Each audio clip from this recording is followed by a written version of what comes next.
Nếu như không ăn sạch tủ lạnh thì bụng mỡ chắc chắn không biết cái món này. Dạo này TikTok đang có trend mới á, là ăn sạch cái tủ lạnh, mở cái tủ lạnh ra thấy trời ơi không còn cái gì hết trơn á. Mà giờ cơm lại tới mất tiêu rồi, thôi thì bấm bụng chơi lớn order lại cái quán cá nướng gần nhà. Mấy bữa trước á chở người yêu đi ngang qua, người yêu hỏi cá gì nướng vậy, còn chọc là cá nước câu ở bờ kè lên nướng đó em, vậy mà anh mua cho em ăn, bố cục hôm nay mua thiệt luôn. Nhưng mà order thì order vậy thôi chứ kỳ vọng không có cao, tại vì không biết sao người ta nói bột nhà gần nhà thì không có thiên á. Trời ơi khi nhận được thì rất là bất ngờ luôn. Cái phần rau của em đó mọi người thấy chưa, có cả lá xài non, cốc non, rồi lá xá xị luôn, dã man con ngang thiệt.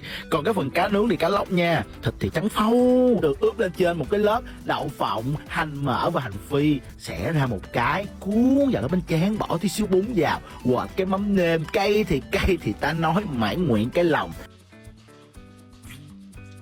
Hôm nay bụng mỡ sẽ kể bạn nghe một chuyện, đó chính là sự tích chiếc lồng đèn. Ngày xưa có một ngôi làng nọ, họ sống ven sông, cuộc sống rất là no ấm và hạnh phúc. Cư dân rất là đông đúc luôn, tại vì ở đó mưa thuận, gió hòa, đánh bắt cá tôm thì bạt ngát, về cuộc sống rất là hạnh phúc luôn.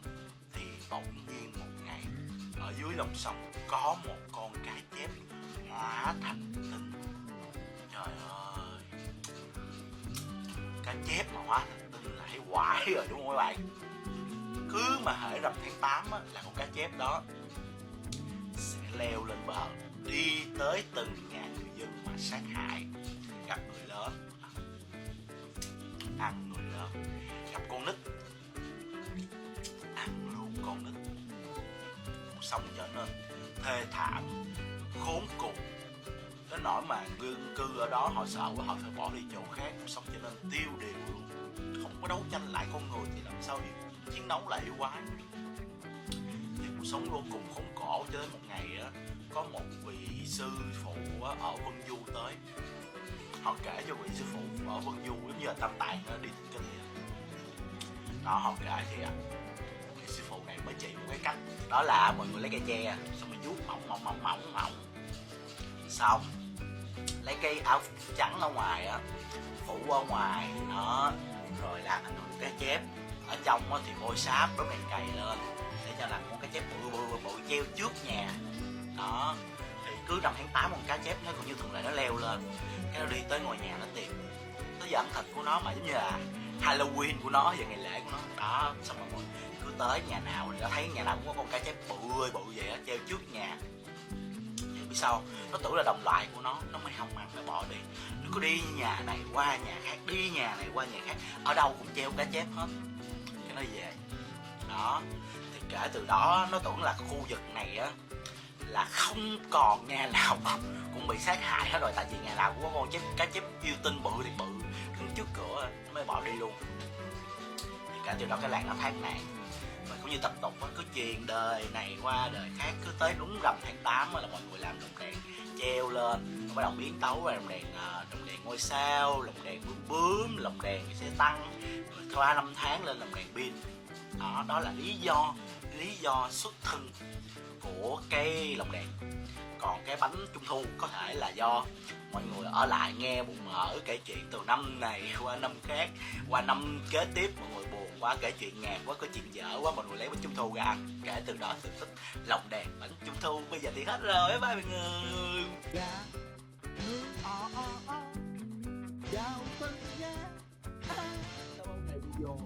Cơ thèm thì Thành phố Hồ Chí Minh đã mở bán lại và đã ship tận nhà. Trung Hải cũng có một vị nồng của ớt làm tan chảy cả cái cổ họng. Còn ớt Tây Bắc thì sao hơn, cái độ cay của nó không như vị Trung Hải quá nồng, nó thêm mà ngấm dừng ăn kèm thêm một cái xíu salad trộn dầm nó fresh lên đó, phụ đặt ngay gà nước ở họ sẽ có ngon chứ bụng không nói không mà cho mọi nghe cho mọi biết nha.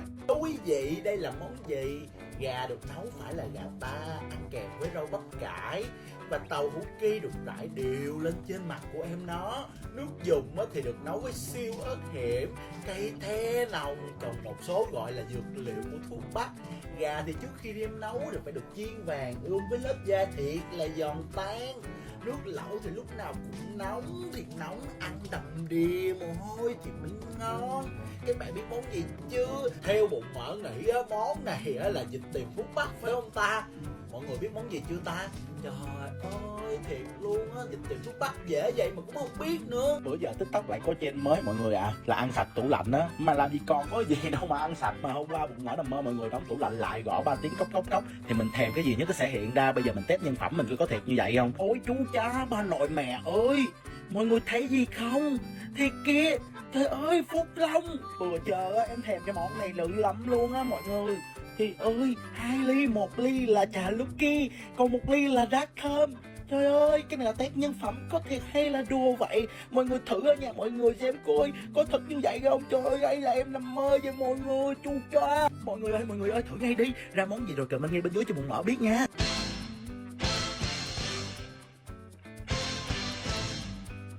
Mọi người ơi, cho em hỏi ngu một cái này là cái gì ạ? Mà nó có hình trái ớt nè, rồi có hình trái xoài nè, rồi có hình trái cam, rồi trái măng cọc, trái mận, trái chuối, đủ thứ hình dạng hết luôn á. Mà em nó mềm mềm nha, có lớp kiểu như là polymer hay là nhựa nhựa ở ngoài á.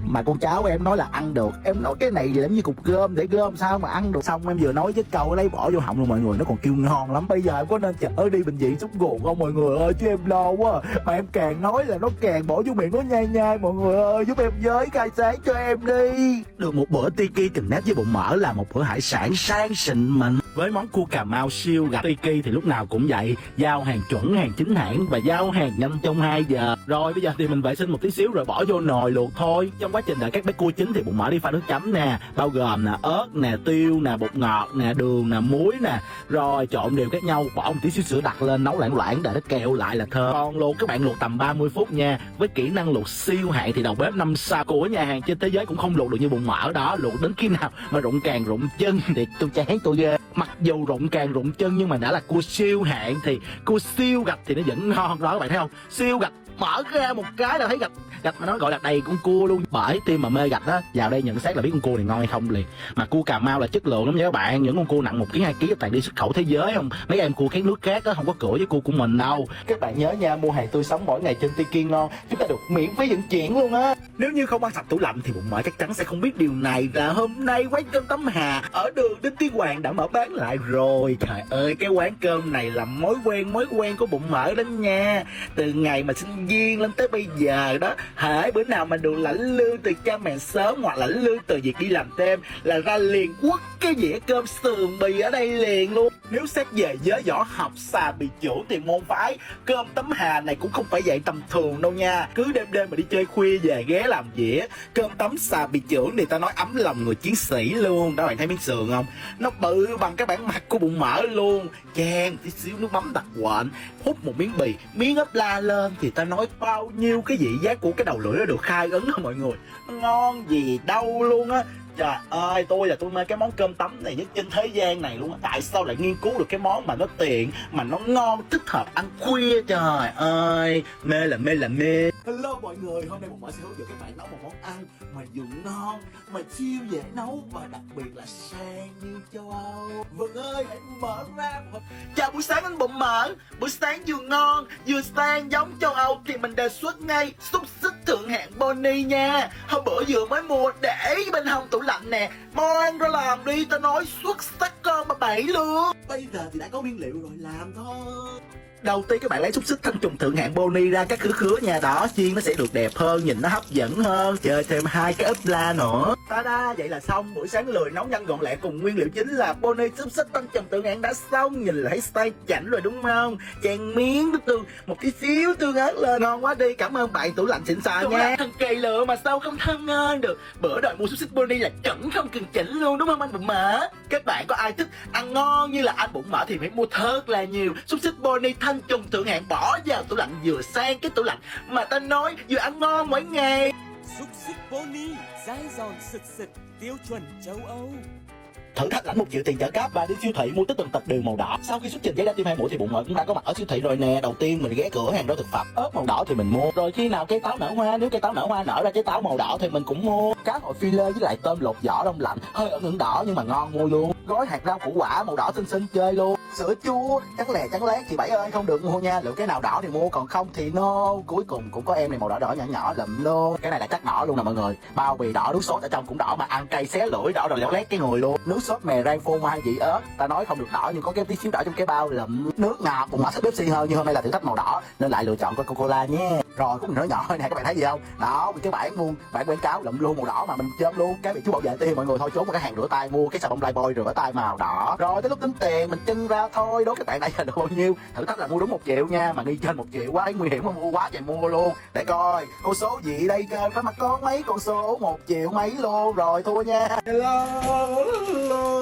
sinh nhật yêu vui vẻ. Happy birthday to you, happy birthday to you, happy birthday, happy birthday, happy birthday to you. Số là ngày 27/9 vừa qua là sinh nhật cười yêu em các bác ạ. Mà sinh nhật cái gì mà rơi đúng cái mùa ở nhà không có được đi đâu á, nhưng mà lại ác cái nỗi là sinh nhật nó kế bên cái ngày kỷ niệm. Thôi thì đầu tư hoành tráng chút, rồi thì đập cái ống heo rút cái hụi non mình chơi luôn. Mình ra mình mua một cái bánh kem rồi một bó hoa, rồi quà thì còn đang phân vân chưa biết tặng gì. Con người yêu em nó dễ thương lắm, chỉ cần tặng món quà nào mà nó hơi mắc mắc là được. Nhưng mà giờ này đi đâu mà kiếm quà thì chợt nhớ Tiki cần nét với bụng mỡ liền. Sau khi quyết định là sẽ mua cái đồng hồ Apple Watch SE thì đợi đúng 2 tiếng sau thì Tiki giao tới nhanh thì các bác ạ. Mà bao hàng chính hãng hàng chuẩn giao liền trong 2 tiếng luôn, đúng nể một luôn, cảm ơn Tiki nha. Rồi chạy về lên gấp áo sơ mi quần tây tấm tùng tặng bông cho nàng. Còn món quà cuối cùng trong ngày chính là thực đơn cua tiêu gặp này đây. Trời ơi, bây giờ nhắc lại câu chuyện này mà tôi còn tèm nữa. Đúng là một cái sinh nhật thật là tốn kém nhưng nhiều điều ý nghĩa nè. I love you em. Có một quán xôi nằm ở quận 5 mà tên của nó chắc chắn bạn nghe thấy sẽ cảm thấy rùng rợn và sợ hãi. Đó chính là xôi nhà xác. Ngày trước gói xôi chỉ có 10.000 thôi nhưng mà nó nhỏ xíu à, ăn một ngụm là hết. Bây giờ thì lên giá 20.000 rồi. Bỏ qua cái độ ngon của em nó thì theo bụng mỡ nhiều chuyện tìm hiểu lại được rằng sở dĩ em nó có cái tên rùng rợn như vậy tại vì xung quanh em nó tan là chạy hòm, và đặc biệt nguyên cái nhà tang lễ Nguyễn Chí Phương nằm đối diện luôn. Ngoài ra còn có một cái nguyên nhân sâu xa mà bụng mỡ phải đi nhiều chuyện 5-7 cặp mới biết được. Đó là ngày trước khi có người mất đối diện bên nhà tang lễ mà mất vào đêm khuya chưa kịp chuẩn bị nhang đèn trái cây gì hết thì chạy qua bên đường mua một gói xôi 10.000. Xôi thì chỉ có một muỗng thôi nhưng phải có lạp xưởng, trà bông và đặc biệt được trang trí bằng lá chuối gói rất cẩn thận. Sau đó mua về rồi thắp nhang lên để người mất cảm thấy thật ấm lòng. Một quán xôi thật là rùng rợn các bạn ạ.